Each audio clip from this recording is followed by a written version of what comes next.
We're excited today to be the host for an important conversation regarding opportunities for immigration and workforce modernization, particularly in light of the Great Resignation, the Great Reset, all the other buzzwords that we've been hearing in terms of the COVID pandemic and the corresponding economic disruption as well. I want to especially thank Brock Herzberg, who's on the call with us today, and Colorado Business Coalition for Immigration Solutions for co-hosting today's discussion.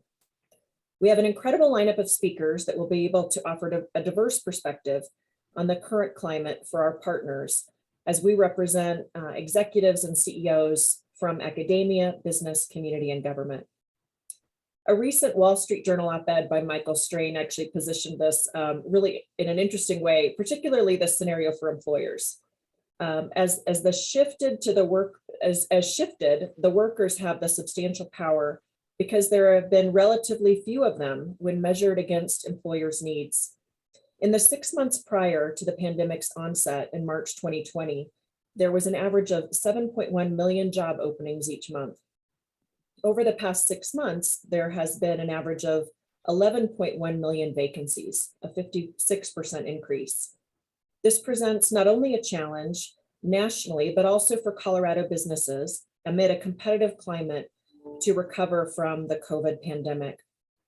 And it gives us an exciting time now to talk about a critical talent. The critical talent shortage is also an opportunity to explore how our immigration system and workforce development framework can be modernized to meet the moment. Colorado Business Roundtable's membership reflects partners, as I mentioned, from academia, business, community, and government, who have identified workforce as the #1 issue of the day. It was critical before COVID, and it's now become a crisis. So the immigration angle in the workforce conversation is a missed opportunity because of the polarization sometimes, and of course the political dynamic of the national conversation. But it doesn't really reflect what is happening on the ground here in Colorado. Our partners also agree on one thing: it's imperative to have these discussions about workforce so that we can make sure Colorado's economic recovery is strong. Colorado Business Roundtable and CBCIS have identified issues around immigration, and we actually have a toolkit on our website that talk about some of these key issues of talent. And Brock and I will be discussing some of those today as well. So I look forward to our panel today and the panelists' perspectives on these issues in today's conversations. And I'm going to go ahead and introduce them now, and we'll kick off the conversation. First, I'd like to welcome Consul General Rendon, who was appointed to the Consulate General of Mexico and represents Colorado, Montana, and Wyoming since 2017. So welcome, Consul General. Thank you. And I want to just say it was especially heartwarming to spend last week with you in Mexico City as part of a delegation with Colorado leaders, and to see what a beautiful city that you also know very well. So it was an honor to be with you there. Yes, thank you so much. Next, I want to welcome Dane Lin, who is the Senior Vice President of Corporate Initiatives and Immigration at the Business Roundtable. So welcome, Dane. Thanks for having me, Debbie. And next, Lloyd Lewis, who serves on the Colorado Business Roundtable Board of Directors, but his day job, when he's not offering us his thought leadership, of course, is as President and CEO for ARC Thrift Stores. And welcome, Lloyd. Thank you, Debbie. And last, I've mentioned Brock a couple of times. Brock has been a partner of Colorado Business Roundtable for several years on the important topic of workforce modernization and immigration.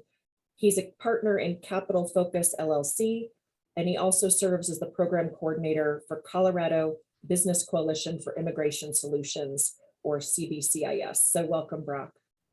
Thank you, Debbie. Honored to be here.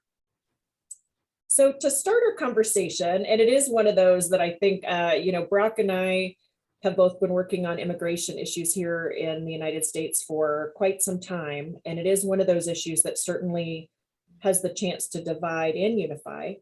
I want to just ask each of you to take a little bit more time to talk about who you are, the organization that you represent, and how your organization or you think about this particular issue about workforce modernization, immigration. And Consul General, I'd love to start with you. So thanks for joining us.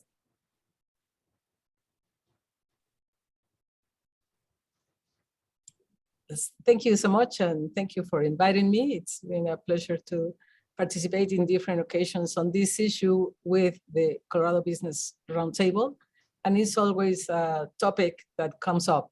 I am the Consul General of Mexico. We cover the whole of Colorado and the eastern part of Wyoming and of Montana.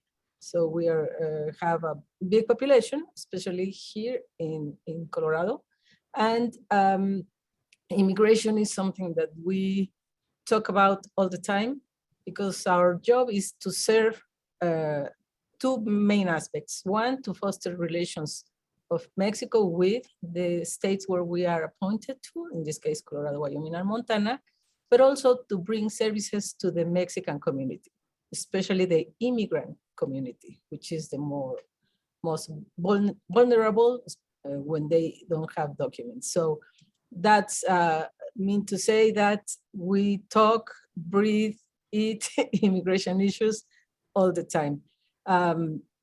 Even we don't deal with public policy, either in Mexico or here in the United States, because in the US it's an internal national matter where we don't get involved. We work with a lot of institutions where we are appointed at, federal, state and local authorities, non-governmental organizations, or any organization that deals with immigrants. So we are always involved in that. We visit the Immigration Detention Center, for instance. We have different services for our community, starting with the issuing with documents for identity, for citizenship, and all those issues that our immigrant community needs, especially the one that were born in Mexico, that immigrate to this country and have not yet either get documents, immigration documents, or those that are still Mexican nationals that have not been, for instance, naturalized as US citizens, but still that segment of people require services for the consulate. We have especially also another department, which is the protection and legal assistance to Mexican nationals. And that's where the main issue is immigration always, because of the undocumented people, but also, for instance, Mexico sends to the US many thousands of Mexican workers for the agricultural sector, mainly, and other services, under H-2A visas. In this case, for instance, Colorado receives every year around 5,000 people from Mexico to work in the fields. And that's in the agricultural sector, sometimes construction, but it's less in that, or other services. But it's mainly directed to the agricultural sector of this state. And we understand that there is a need for more workers for the agricultural sector, because with the great resignation, or even before with COVID, the workers, immigrant workers that were in the fields, in the supermarkets, in the health sector, and the services in general, they did not stop working. Their job cannot be done from their houses. And many of these people, women, for instance, had to stop working because they needed to take care of their children. So the immigration issue for us is very important. And we're always dealing with the issues regarding how to serve our community, how to bring services to them, but mainly how to work with the local institutions on all these issues that come up related to immigrants. So that will be like the general work that we do in immigration. And also now with the shortage of workers, is even more relevant that the United States find a way to probably bring more immigrants into the United States, in this case from Mexico, because you need workers in construction, in agricultural, in services, and almost in many sectors. So that would be an issue that, or it is actually an issue that the government of Mexico is dealing with the government of the United States to see how can we can arrange some or get to an arrangement where we can bring with documents more workers into the United States from Mexico. But also there's the other aspect that the bigger numbers of immigrants from Central America and other countries that come through Mexico. And in the case of Central America, Mexico is working with the Central American governments, especially from Salvador, Guatemala, and Honduras, and the United States, how to foster more development in those countries and in the southern part of Mexico, so people don't have to immigrate forcefully, but rather by choice, but also to bring investments to all those regions and countries so people can find jobs in their hometowns and don't need to immigrate. More or less with NAFTA, that happened with Mexico. The Mexican immigration tended to be less than it used to be before because the jobs were created in Mexico through NAFTA, for instance. So that would be like my perspective on it. Right, thank you so much, Consul General, appreciate that. And it was interesting, I know we'll have some other questions regarding Mexico specifically. My time just being there was a really interesting sort of reset in how I think about the relationship with Mexico and the United States. Dane, let's turn it over for you for a little more robust introduction of who you are, what you do at the Business Roundtable, and a little bit more about this issue from your perspective. Thank you, Debbie, and always a pleasure to engage in these types of discussion, and really appreciated Consul General's comments here on the panel this morning. Let me start very briefly telling you who the Business Roundtable is. We are a CEO, not a company, but a CEO organization representing Fortune 250, all US-based companies. We represent every sector of the US economy, whether it's healthcare, advanced manufacturing, high tech, the full breadth of those types of jobs that are available in this country. And Debbie, to your point about the Great Resignation, I mean, we've seen the data this week from the JOLTS survey, 11.5 million open jobs. And just in the month of March, I think I have this right, like 4.5 million people are resigning. And maybe that's too big for just March, but like 4.5 million people have resigned from their jobs, which is just making a problem even bigger. So we have a huge supply problem.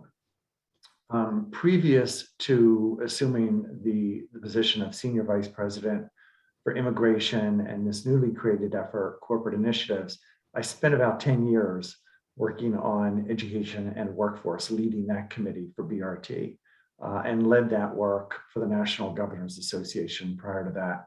So I very much see in my work on immigration a direct connection to the needs, the workforce needs, and not just the workforce needs today, but as we think about what are the projected needs, and needs being defined as jobs, yes, but also skills. What are the skills that will allow for internal mobility, external mobility of individuals, and a path for upward mobility? On immigration specifically, actually, before I go to immigration, let me just note that Tim Cook, the CEO of Apple, leads BRT's immigration efforts. He's been in that position for 1 year and has 2 more years leading that committee. Let me identify a couple of challenges and opportunities for us. Clearly, one of the challenges we have is a political one. We have a political challenge right now where Title 42 individuals having to wait on the Mexico side to claim asylum.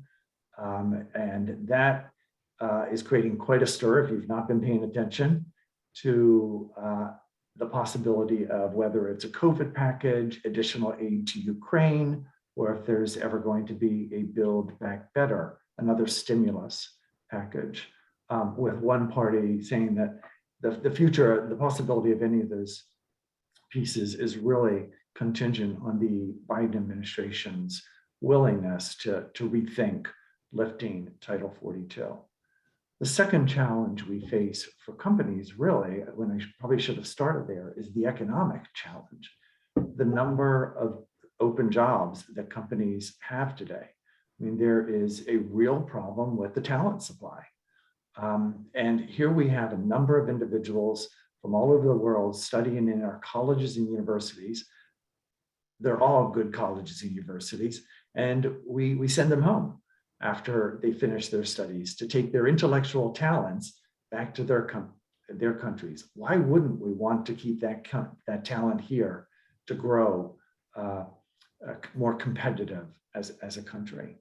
And the last point I will make on challenges and opportunities, which is something, Debbie, I saw in the materials prior to convening today. We have long been a strong and loud voice with this administration on the need for clear, consistent, and transparent rules, legislation, regulations. We want to have input into what new regulations are promulgated out of the Department of Homeland Security or any other federal agency for that matter. I'll wrap up by saying the goal, the aspiration for BRT and CEOs is comprehensive, but we know we're a long way from comprehensive. So we're really trying to ground our efforts in some key issues. I don't want to call them quick wins, but we need to get some wins under our belt. We need to get some wins where we can garner bipartisan support. And the key really is going to be on the Senate side and trying to get those 60 votes. So what are some of those key issues for us? Top of the list is dreamers. We need some permanency for the dreamers. It's unfair that they've lived in this environment of uncertainty for a long time. The second population are the temporary protected status. TPS is anything but temporary. Many of these individuals have been in the United States for 20 or 30 years. We need to reform the temporary protected status program. Third, to the point that the Consul General made, many workers come in on H-2As or coming into the United States to help in the ag sector, the agriculture sector. The Farm Workforce Modernization Act is another priority for us, and trying to get that across the finish line. Last one I'll mention that came up last week in a meeting that I also want to expand on here momentarily is to the point of the number of individuals that are coming to study in our colleges and universities, particularly in the STEM fields. Why can we not staple a green card to those individuals that are obtaining a master's or a PhD in the STEM related fields? That's going to propel us on the innovation front.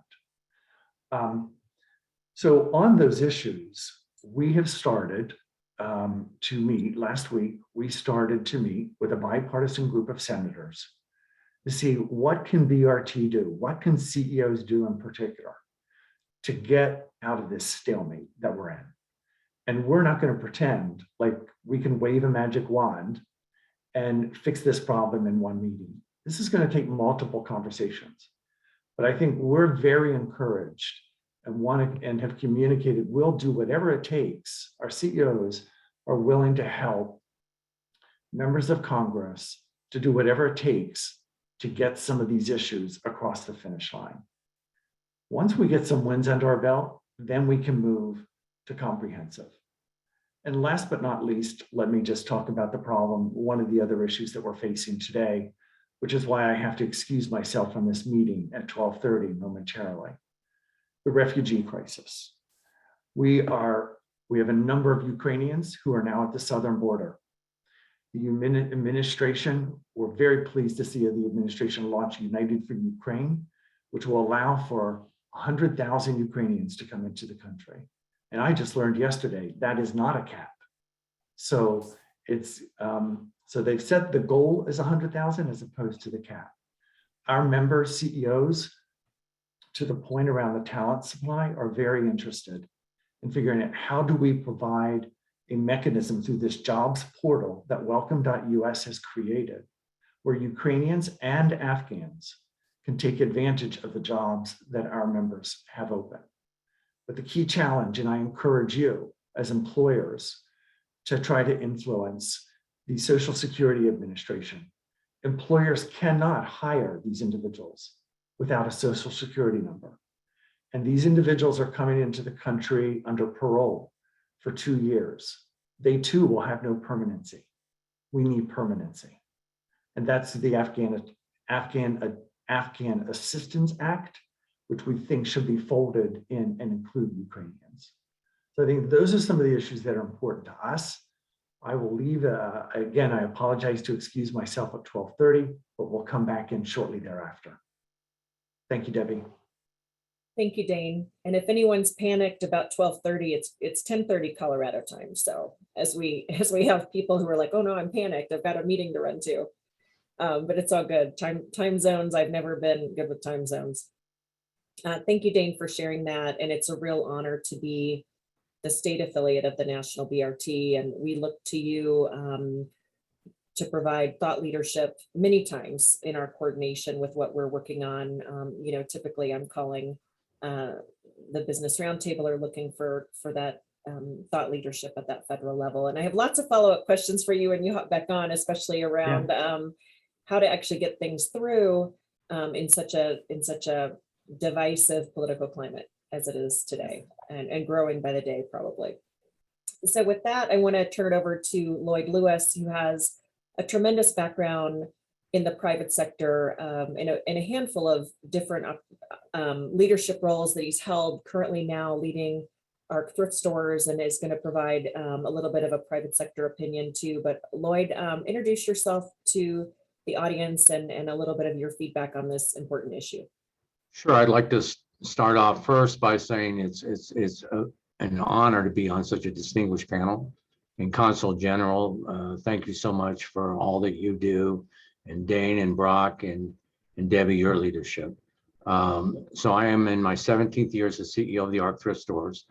We are one of Colorado's largest employers, over 1,600 employees across the Front Range and on the western slope.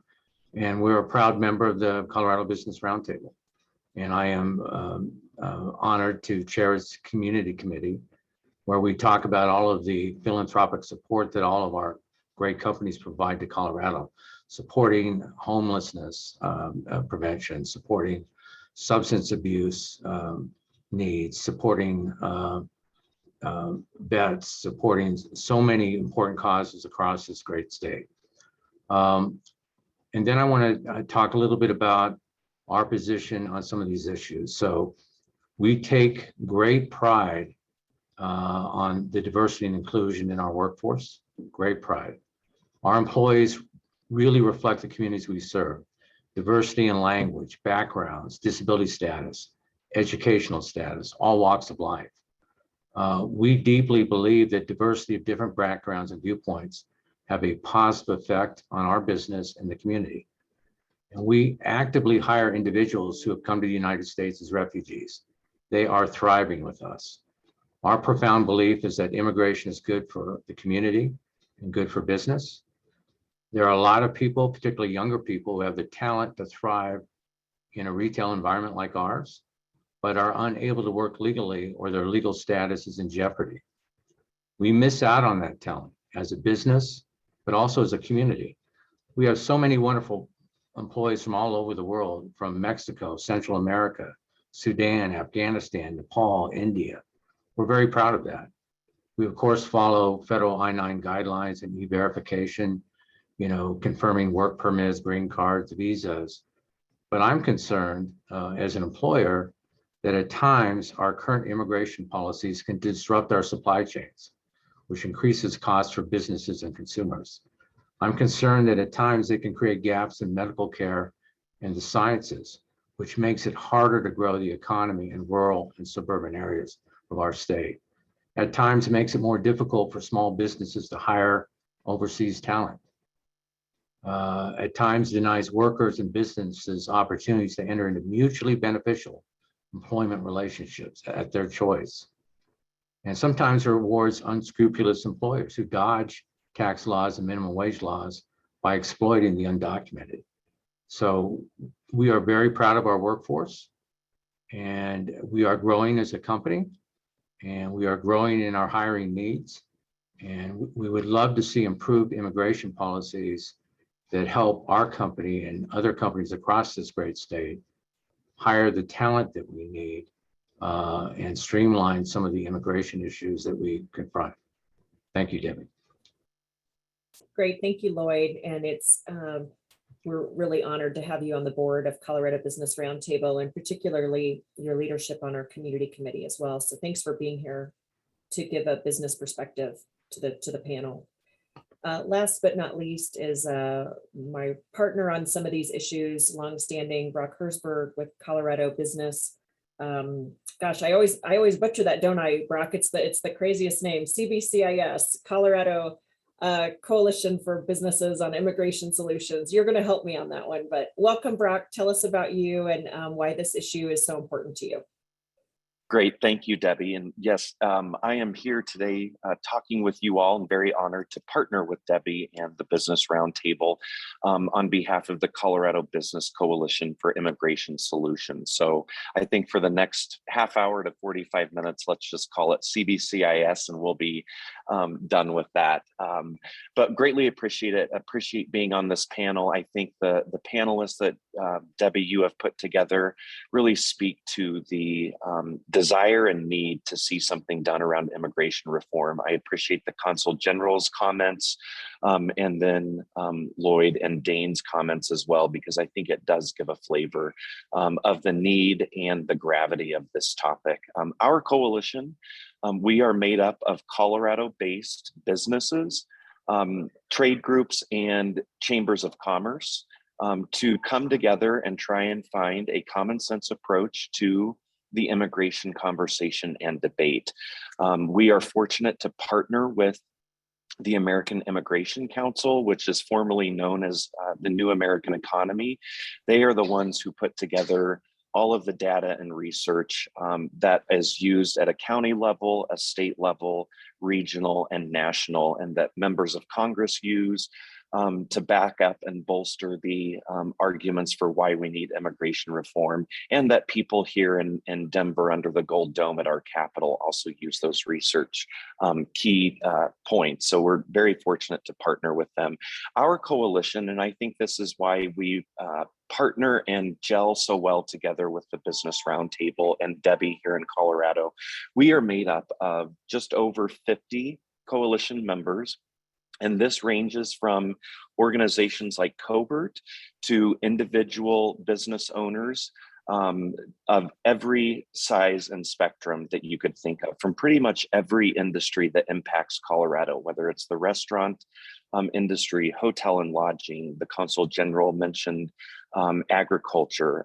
Our coalition really does bring from all four corners of the state different sizes and types of business. We were born out of a desire, and I know we've mentioned it here, I'll go a step and say, I think the underpinning issue with immigration is the politics of it, and obviously policy. But we were born out of a desire from some in our congressional delegation to really have a unified voice on the topic of immigration. This is one of those things that I know that nobody wants to talk about at family dinners. Nobody wants to discuss this, even politically, because it is such a hot button issue. But if we're not willing to talk about it, how can we ask our federal representation to lean in for us and tackle this issue, which, I mean, Congress has been trying to address this for decades, and it's a very tough issue. So what we try to do, we're based on 6 pillars, and we try and not to be so prescriptive that people who have differing viewpoints on this issue feel like they cannot come to our space and to our coalition and talk about this issue. We'd like to focus on, which I think the Consul General mentioned, this is a federal issue. We cannot have 50 different approaches to immigration. We need some comprehensive reform from the federal government. We need to also keep in mind that this impacts businesses of all sizes. It's not just a issue that impacts large corporations. It trickles all the way down to individual dairy farmers and individual restaurant owner, especially in this time right now with the market being as tight as it is. So we want to focus on the community aspect of it as well. But then also going back, what we've heard from our coalition is we do want to stay focused on, what is the proper mechanism and route for enforcement. And I do not think you can have this conversation without talking about our own national security. And I think those are some of the issues where people get a little concerned and hesitant to talk about this, but we really try and lean in. Obviously at the federal level with our delegation on both sides of the aisle. I do not think this should be just a strictly one side or one party or the other. I think we all everybody needs to talk about this. And what we have found with the inaction or inability of Congress to get some stuff moving out of both chambers, House and Senate, states are now looking, how can they address some of these issues in so much of the issues that they can. And I think, Debbie, what you've brought us here to talk about with the Great Resignation is a perfect example of there is clearly a federal component here, but what you're seeing here in Colorado and around the country, workforce development, I think because of COVID, has raised the workforce development issue probably top of mind for a lot of people. And it's red states, it's blue states, it's every flavor in between. And while I don't ever want to say that COVID, I don't want to look upon it favorably, I think it did highlight some of the areas at the state level and clearly in Congress around these issues, especially workforce development, that need to be addressed. And again, it's not just for the large employers, it's for people who employ 2, 4, 10 people. And that's, again, why I can't say enough that I appreciate this conversation and the people that are on their phone. Dane's comments about CEOs looking at how to address this, I think that is very much needed. But we also need the conversation of the business owner on Main Street that may not employ 500 or 5,000 people, that may employ 5, that those ideas, thoughts, desires, while on a different scale, I think a lot of the same problems are happening on Main Street that are happening in corporate America and Wall Street. So I think this conversation, instead of shying away from it, our coalition is so excited to be leaning in on this topic and to have partners like you, Debbie, and those on this phone that can help lead it forward. So with that, I'll turn it back over to you, but thank you very much. Great, thank you, Brock. You brought up a handful of other follow-up questions that I have for you that we're going to get into, and that leads me to some of those questions. But I want to start with Consul General Rendon and ask a little bit, when I first took over this position with Colorado Business Roundtable right before COVID hit, you were one of the very first people that I met, in large part because of some of the work that you had done with my predecessor on the USMCA. As some people know, might refer to it as the new NAFTA.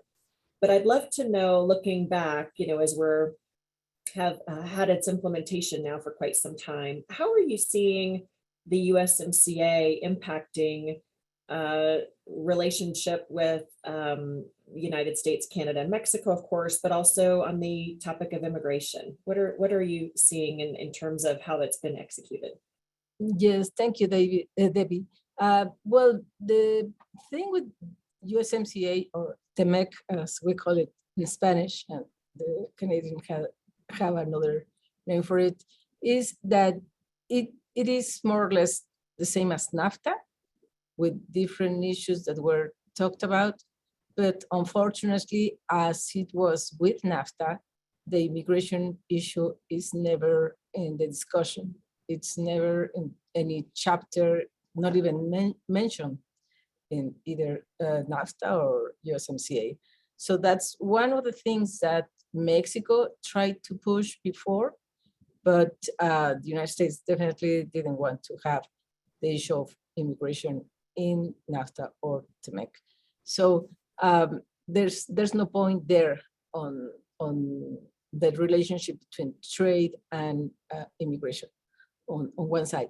Then the implementation of USMCA has been going on some of the issues, but as you know, there are other issues like the auto industry where Mexico is not, and Canada the same, are not in accordance with what the US is interpreting about the auto industry. So there are already things going on for panels of discussions about the quotas and the taxes or tariffs that they are going to put on cars or trucks or whatever is built in our countries to come to the US from Mexico or Canada on the auto industry. But it's going on. Unfortunately, with COVID, some of the things stopped right away because the supply chains stopped also working. Everyone was in lockdown. There was no coordination on what had to be done to keep the production going on and the imports and exports working. So COVID was a real obstacle for the implementation of the USMCA. And in Mexico in general is working with the US authorities on the bilateral issues also on trade, because there's always something, right? Or what they are saying in Mexico, the businessmen especially, is how to implement the USMCA with a fair, clear way of interpretation of the different rules and regulations that were set there. On the other hand, on the immigration issue, well, it's not in USMCA or it was not in NAFTA, but at least I think some of the restrictions and the persecution mood that was on the former administration, it stopped. So the workers that are here, even dreamers or documented workers or any immigrant that was here before, they were very afraid of what could happen to them, because it was this former administration issue with immigration. And at least right now, some of those regulations that were implemented at the time have been easing up, and workers can work. they go to the construction sites, they go to the fields, the restaurants, or wherever they, in the services industry or the health services also. There were there's many people from our community. So as I was saying before, with COVID, the perception of the importance of the working, the immigrant population was reevaluated. They were called essential workers at the meat plants here in Colorado or anywhere in the US, the dairy products, the chicken places where they producers, and everywhere immigrants got reevaluated. Their job was reevaluated. They were called essential workers. And now there's this discussion about what to do. And Mexico has promoted, even before, but let's remember that the conversation about immigration reform goes back to 25 years ago. I remember I was Consul of Mexico in Brownsville before and around that time, and then in Las Vegas. And President Bush wanted to have reform, and it didn't go through. And then it hasn't been working because of the political issues or the political discussion about immigration. But Mexico has always pushed the idea to have an agreement, a separate agreement on workers, temporary workers coming to the US for the sectors that they need them. We have very good example with Canada. We have a program of agricultural workers that go back and forth every year, the same as the H-2A visas, but it's been institutionalized. There is an agreement. There are thousands and thousands of workers from Mexico that go for the agricultural season to Canada. They are provided with all the services, all the benefits, everything very well established. And then they go back to Mexico. It's the same as the H-2 visas. So that might be probably a solution, even before you get to the reform. And I remember at one of the Colorado Business Roundtable forum that I participated before, someone even mentioned that it's not, we shouldn't be talking about immigration reform because it always sets the alarms. Oh, amnesty, immigration reform, amnesty. So let's change the name. And I remember that I mentioned that happened with NAFTA. No one wanted to talk about NAFTA in the last administration. And then they changed the name and the negotiations went ahead and the TMEC or USMCA was negotiated and approved and everything. But no one mentioned free trade in the actual agreement now. It's only the agreement between the United States, Mexico, Canada, or vice versa, or whatever you want to have the order of the names, but it doesn't say free trade. Maybe that's what is needed for immigration. I think well said. It's interesting how the political winds have changed to some degree. I'd love to ask you this follow-up. You know, when you and I were in Mexico City last week, I don't recall a panel on immigration. I mean, there were panels on sustainable mobility, higher education collaboration, culture and the creative arts, and economic issues and ways that we can all fintech, cryptocurrency, you know, other ways that we collaborate so well as a country. But there is this underlying tension to some degree, of course, which is why we're all here today talking about immigration.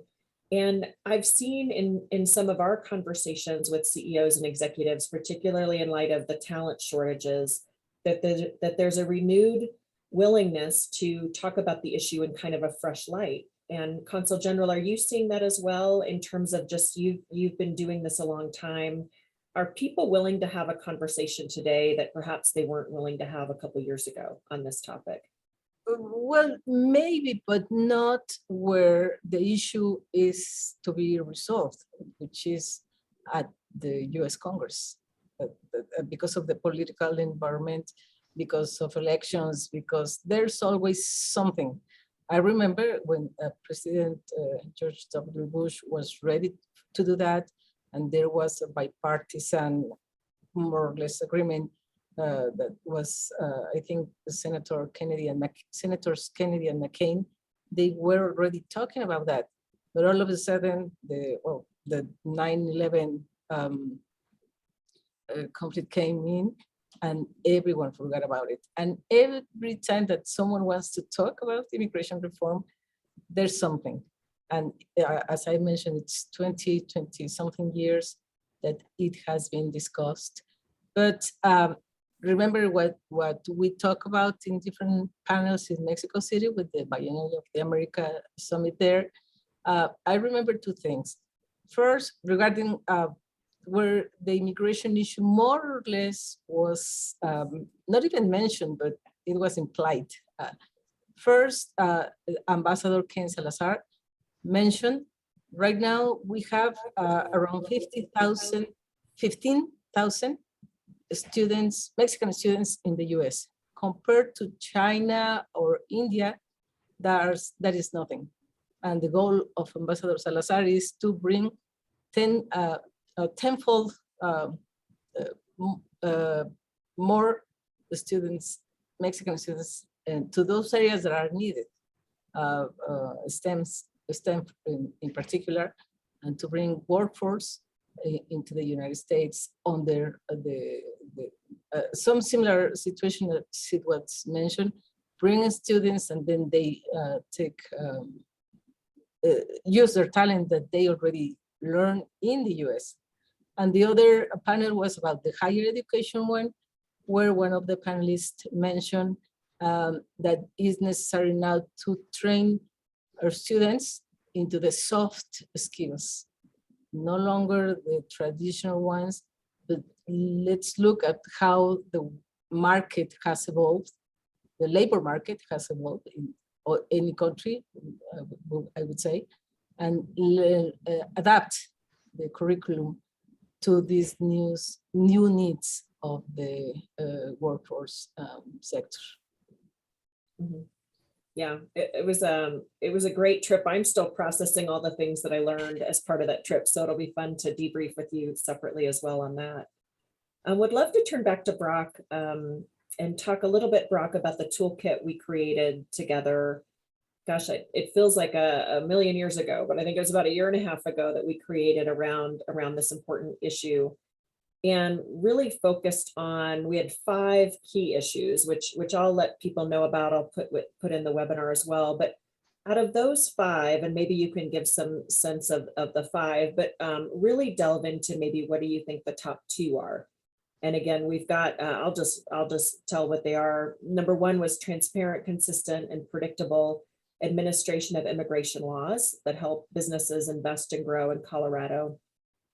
To the Consul General's point, attracting and retaining foreign-born students at Colorado universities, especially those pursuing advanced STEM degrees, access to temporary high-skilled workers to fill gaps in Colorado's marketplace, access to lesser skilled workers with skills needed in the marketplace for temporary and year-round positions.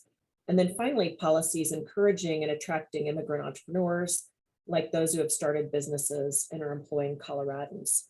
So these aren't all the issues, but these are the 5 that you and I had talked about, like I said, about 1.5 years ago as part of the toolkit. Could you help explain, what would be the couple that you would prioritize and want to help amplify today? Sure, thanks, Debbie. And that collaboration on the toolkit, I think you were hearing from your members a lot of the same thing that I was hearing from our coalition members. Was they were asking us, how do we talk about this in a framework that we can talk to our employees, our peers, the people in our community? And that's really what got us moving forward on this toolkit and put together some really highlight. We clearly landed on 5 big ones that you ran through in order to give people a sense of the breadth of the issue and kind of how it is all encompassing.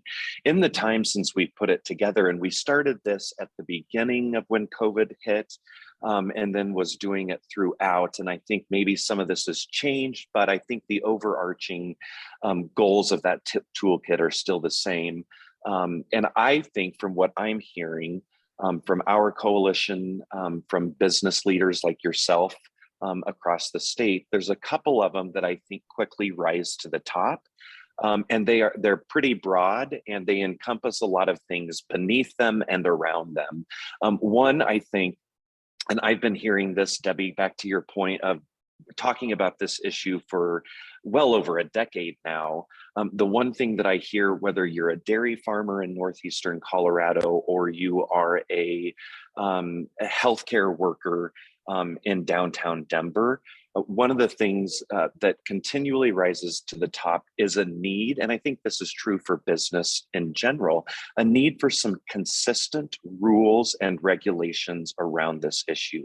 There is so much ambiguity from the federal government, some of it lack of action, some of it just not kind of knowing how to deal with the large bureaucracy of this issue and those who help us wade through it. So I think really the number one thing that I hear, and it's pretty consistent, again, it doesn't matter what type of business you are. You could be Vail Resorts and still say, we need some clarity. They're just need this uncertainty.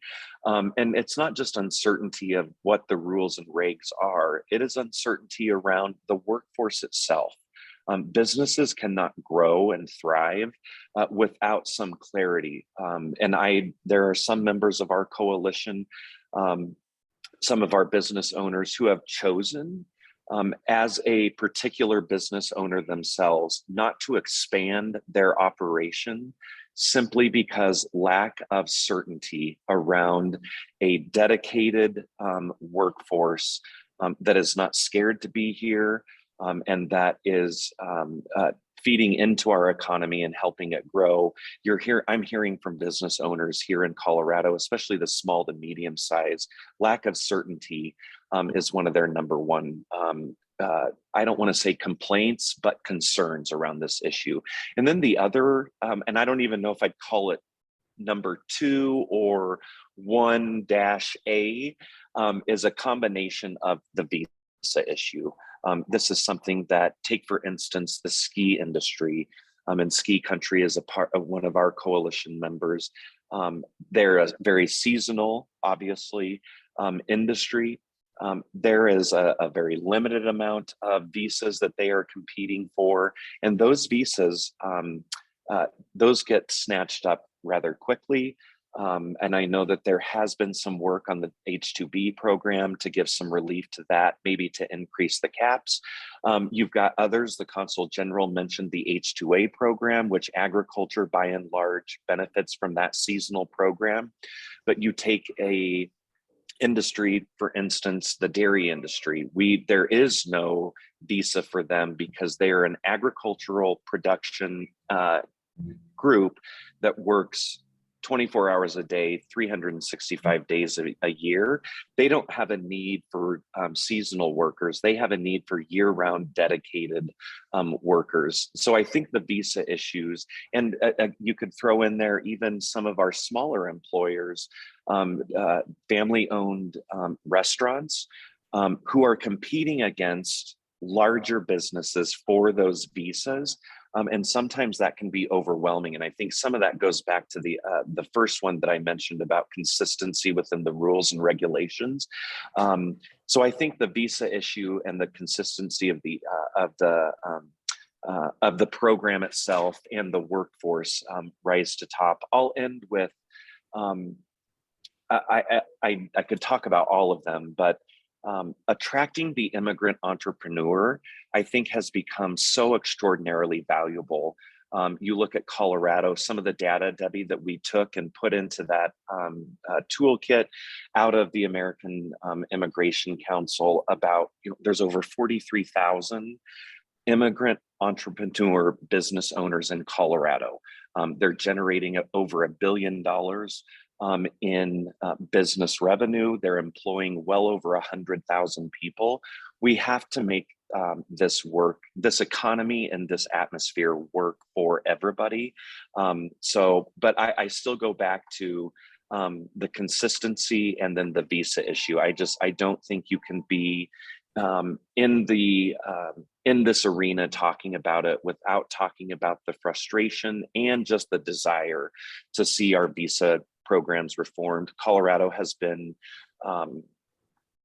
benefited from some of our congressional delegation that has been looking at this over the last 10 years, really, to try and give some relief to businesses of all sizes and all industry sectors. So those are really the ones, Debbie, that I hear about most consistently.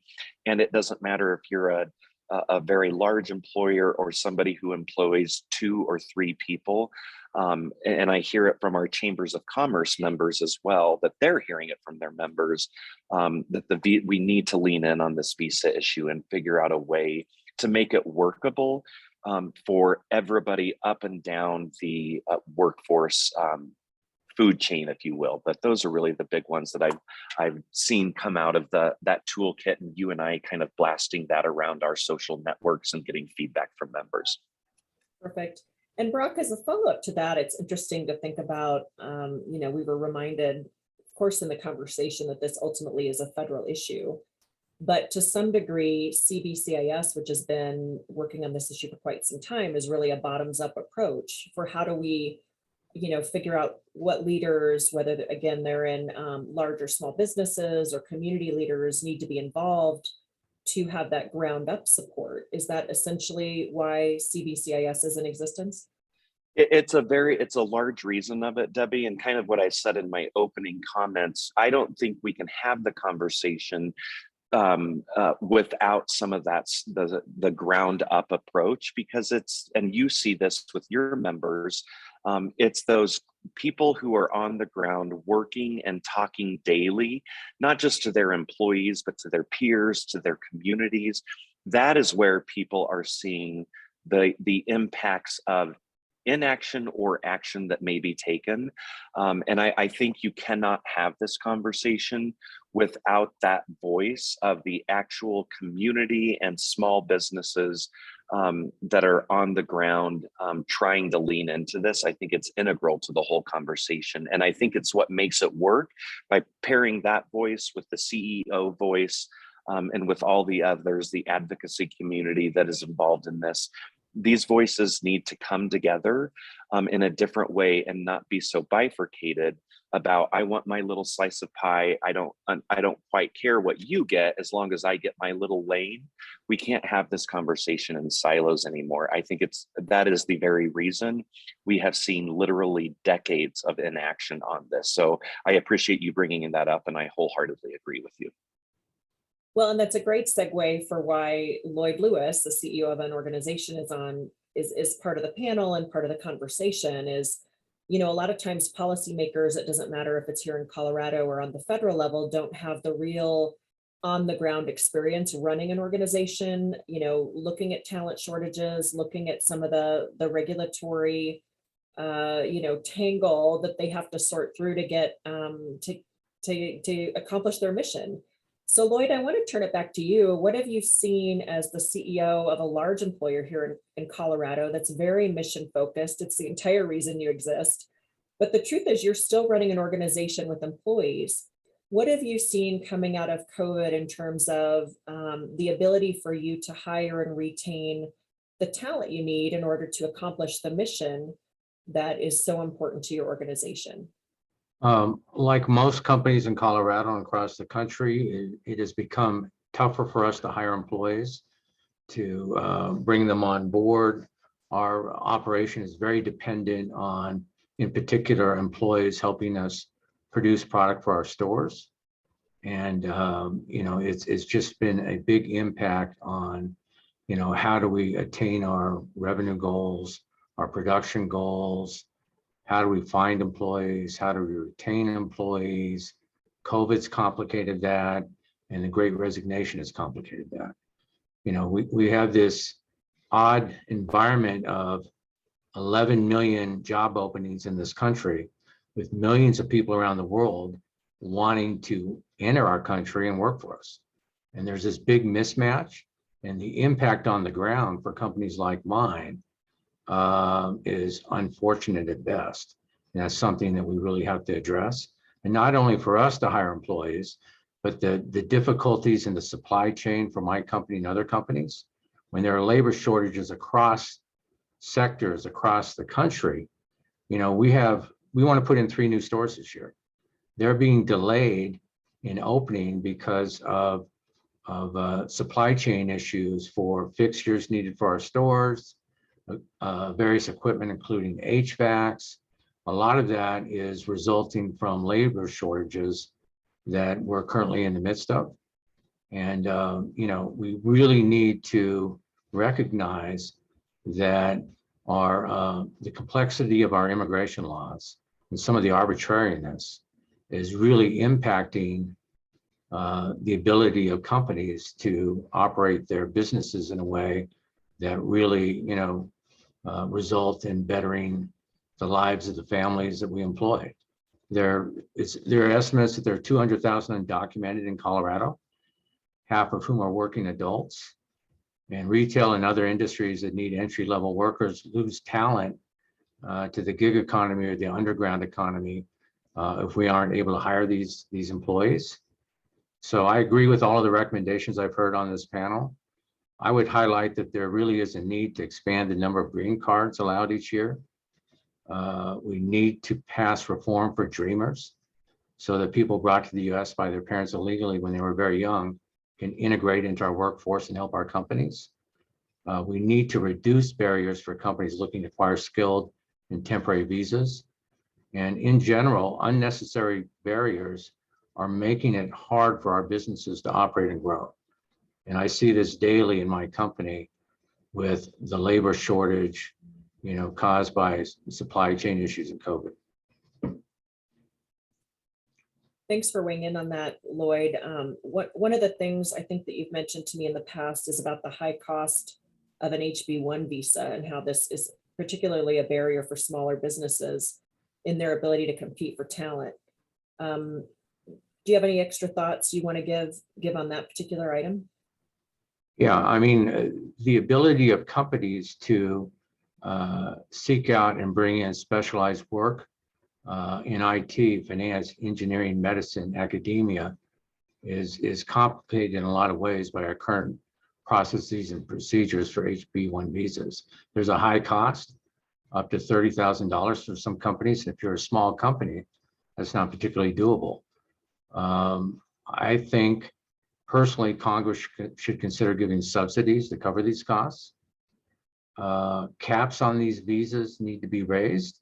$85,000 a year current cap probably meets less than a third of the overall demand.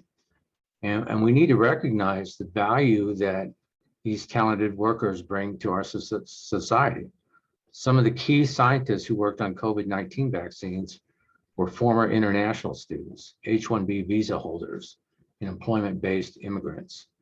It doesn't do our local economy good if there's a shortage of doctors, dentists, nurses, scientists, engineers. And we really need to look at aligning our immigration needs with our economic employment needs. And this is something that we really need to address. Thanks, Lloyd, for that. Dane, we want to welcome you back into the conversation. Thanks for rejoining us and making the time today.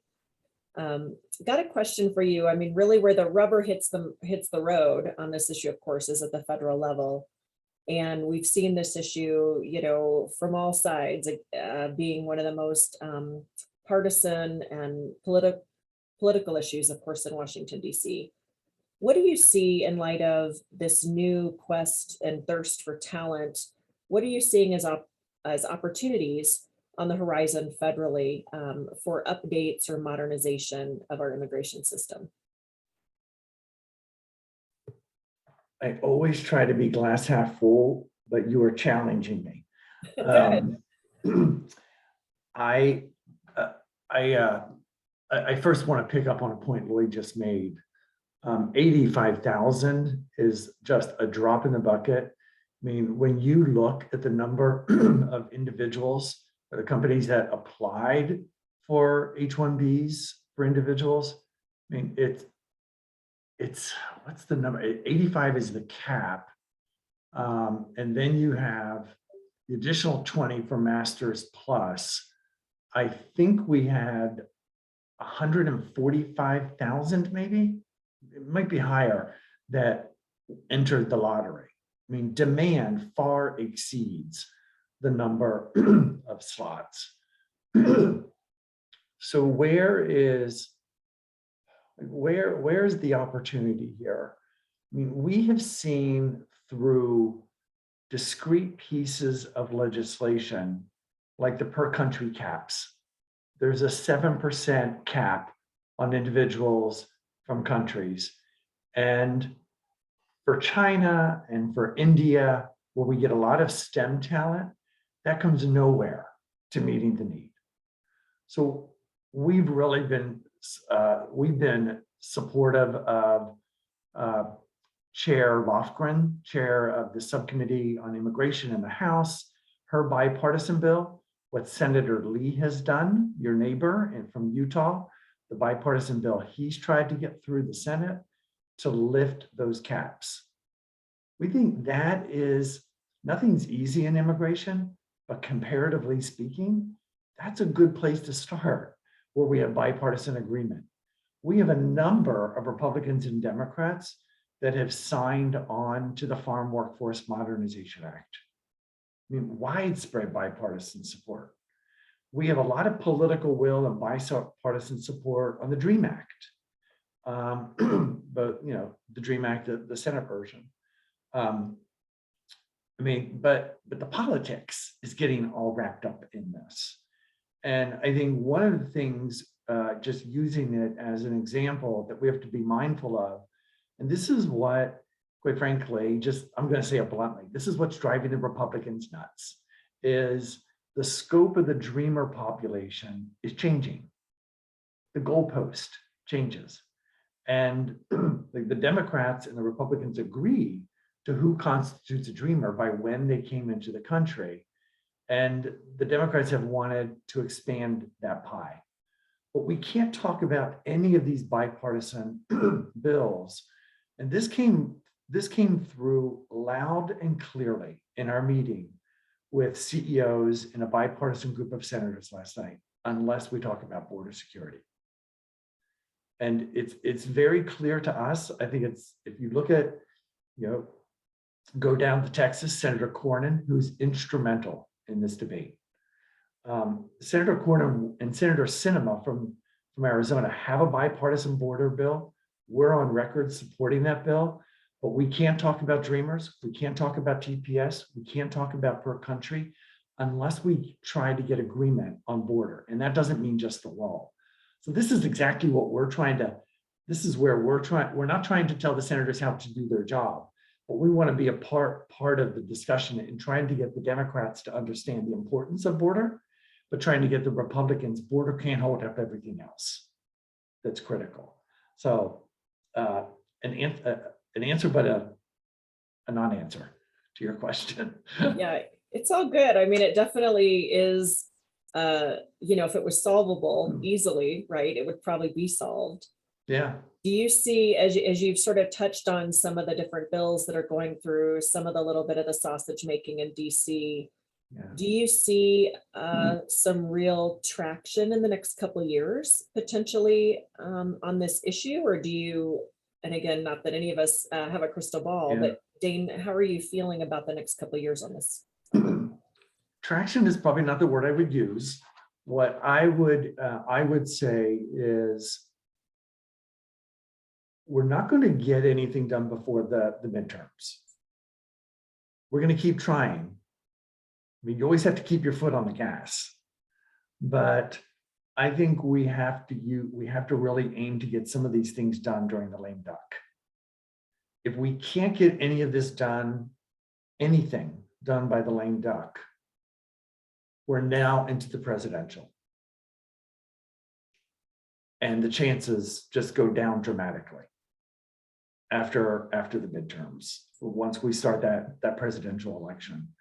So I think we have to really press hard. We have to use, we're a part of a coalition, which includes a lot of the faith-based groups. And I think really what I'm encouraging the business leaders who are on today's call is forge unlikely alliances. Forge unlikely alliances. I mean, I don't worry about the Senator Bennett's of the world. I mean, I know you're in Colorado, but extend your reach beyond the borders of your state to influence those that actually want to move something. Sinema does. Sinema really wants to move something. Crapo up in Idaho really wants to move the Farm Workforce Modernization Act. I think forge unlikely alliances across, I would say, Debbie, you and maybe some of your colleagues in other state BRTs, figure out how's there a cross-pollination coalition that actually tries to influence the ones that are holding this up and not getting anything done. So that's a little bit about how we're approaching it through a lot of the faith-based groups that you would never suspect are supportive of these. The evangelical Christian associations, we're partnering with them. They're deeply supportive of all the issues I'm talking about. And I would encourage you to do the same with the state and try to influence your respective members in the House and Senate. No, I appreciate that, Dane, very much. I think for our folks, like I mentioned here in Colorado and our partners, it definitely focuses on meeting the needs of workers and workforce. And sometimes in the sausage making, 20 other things get thrown in. But our lane is particular on, making sure those paths of opportunity are filled you know, and understanding kind of our lane within that federal conversation. But there's a lot of moving parts, as you well know, since you're in the DC area, you know, Dan. You know, what's unfortunate, Debbie, is there's a bill moving through the House and the Senate, and there's a conference going on. If you're in the House, it's called USMCA. If you're in the Senate, it's called COMPETES. It's a big China competition innovation bill. And it's unfortunate in a way because the parts that of the immigration pieces to that bill are not on any of the issues we're talking about. And I mean, that's a bill that could garner bipartisan support and pass in the next month or two before August recess. But well, more than a month or two, but that could garner support. But the EB-5 is in there. And for the business community, the EB-5 or the creation of a new entrepreneur visa is not really at the top of the list. Those are not the things that we urgently need to get done. They're important, we're supportive, but not the critical issues. Sounds good. I want to have some time for closing remarks, and I had a couple follow-up questions. I'll just throw some of these questions out. If you want to address them in your closing remarks, we've really covered a variety of topics. You know, one of the questions was what's an example of a policy you've seen to successfully encourage and attract immigrant entrepreneurs to Colorado? What's the one policy that you would advise creation to make a transparent, consistent, and a predictable administration of immigration laws? If you want to touch on how we can, you know, further create pathways for foreign students to attend Colorado universities, you know, there's a myriad of things. How do we cut through the clutter? And with kind of closing remarks, and I want to, Lloyd, have you go first, if that's okay, from kind of that business person's perspective. But how would you frame, for the folks listening to the webinar live or on our recorded video, what's the one thing that you think can be done in terms of a takeaway from today's conversation? And Lloyd, why don't you kick us off with your final thoughts? And Lloyd, you're on mute. It's a big 2020 thing we say. I'm not going to answer that question. I'm going to leave it to the other experts on this call. I'm a business guy, and we have over 11 million job openings in America. We have millions of people across the world who would love to come into this country and work for our companies and help our companies grow and prosper. And there's an economic mismatch here and immigration mismatch that's just astounding. And I think as we have conversations with our elected officials and with other business owners and with other, you know, representatives in other fields, we have to cut to the chase and say, guys, you know, we're talking about this labor shortage. You know, there are so many people who want to come into this country and work for us. And then there's the human side of this thing. The human side is we have people who want to come and immigrate from other countries to better their lives and the lives of their families, just like our ancestors did. You know, most of us have ancestors who were immigrants. This is an immigrant country. And to have this political posture interfere with our businesses and with our fellow world citizens is just very troubling to me, very troubling to me. So I didn't answer your question, but it's just when I hear 11 million job openings and so many people, you know, at our border who want to come in and help, and the human cost of this to them and to our society, it just remains deeply troubling to me. So I'll let the experts handle how do we do this, but it just continues to be a very disturbing issue that I think we've got to come together as a society and really resolve.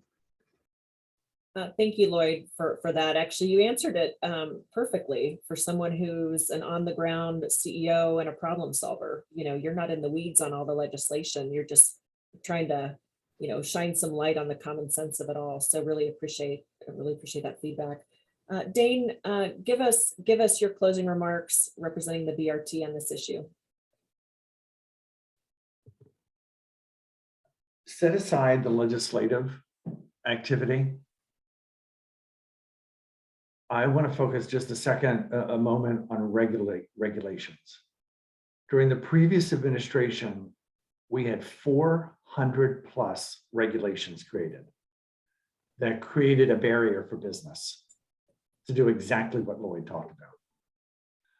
One of them that we're working on that I think is critically important, we are not going to get in the short term more H-1B visas. But what we do want and what businesses want is flexibility for the workers that are on H-1Bs. If you're on an H-1B and I want it, if I'm a company and I have an employee on an H-1B and I want to move that employee to do something differently, I can't. That person has to leave the country or stay in their existing job, which might be going away. We want that individual, if you want to move them, they have to have at least 12 years of experience doing that type of work in lieu of the credential. That's just ludicrous, to be blunt about it. We need to lower the threshold. I mean, if it's all about skills-based hiring, it's not just about the degree.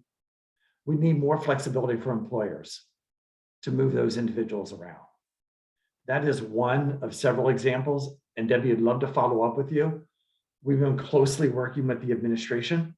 We're checking each one of them off, checking each regulation that we want undone, and how we want it undone. But that would be my big one, H-1Bs and the regulatory process. Great, thank you, Dane, and such a pleasure to get to know you. And I liked your earlier feedback too about perhaps bringing together the other roundtables in some of the states, of course, in America where there's high economic activity, and how can we provide some additional help on this issue for the national roundtable, and how you can help provide thought leadership to us on how to handle this here in Colorado specifically. So thank you for your time. And high migration, low migration states working together. Let it not just be about the Massachusettses and the Texases and the Colorados, but there are people in states with low migration rates that are highly supportive of the things we're talking about. Great, thank you. Consul General, would love to hear your final thoughts on this important issue.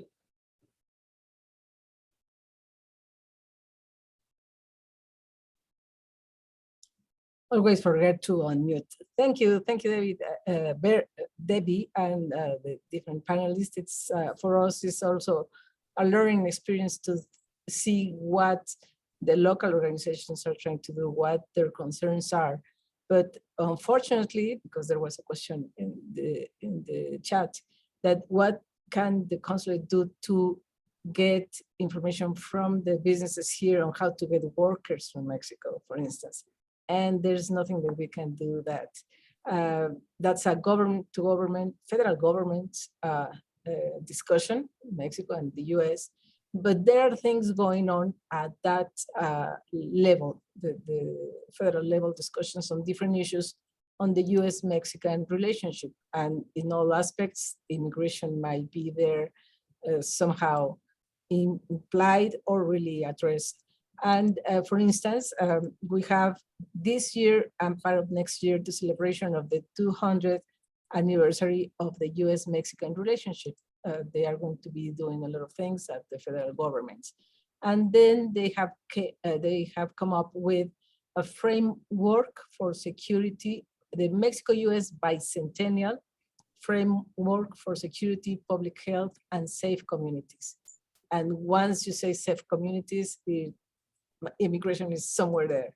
And then the objectives of this is to have a more strategic economic cooperation because of the USMCA, but also to create better conditions for workers on both sides of the border, and to have, they have reactivated the high-level economic dialogue. And that's where businesses, government, and other organizations can get involved. And also one of the objectives is to improve regional business environment and strengthening the resilience of US-Mexico supply chains. that for USMCA is very relevant. And then to promote, as I mentioned at the beginning, a more better environment and development in the southern part of Mexico and the countries of El Salvador, Honduras, and Guatemala. So there's different things going on at the federal level, but one of the things that we have not mentioned here is, okay, we can arrange some things to bring more workers from any other country, but the big issue, and the DACAs or dreamers are there, is what to do with the undocumented population that is already in the US. And many are working in the construction industry, for instance, because they cannot find other jobs, or in the service industry because they cannot get other jobs. People that have professions already, and they come here, or they are here undocumented, or the dreamers also, they have, many of them are college students, but the obstacles to find other jobs that are now offered all over the United States. So there's another aspect that it has to be dealt with, but no one's talking about it. And thank you so much for the invitation. It's wonderful always to participate with you. Thank you. Great, thank you so much.